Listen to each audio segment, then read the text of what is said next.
of the idea of the monarchy of the Father. So we're going to try to cover this as best we can in the clearest way possible. But of course, when it comes to the Trinity, or the explanation or the defense of the Trinity, it's not completely or solely biblical.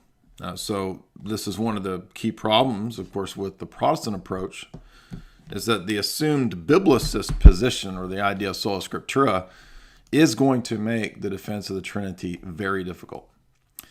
Because I was watching a Protestant anti-Trinitarian guy give a lecture, and at one point in the lecture he said, well, you know, if you're going to be a Trinitarian Protestant, you're pretty much giving ground to the Orthodox or Catholic perspective of tradition and how dogma is defined.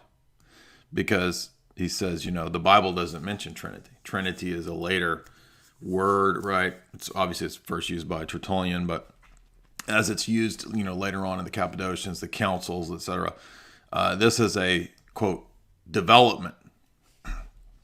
Now, that's not actually the case in the sense that it's a, quote, development as a new doctrine. That's one of the objections that we're going to address here in a moment. But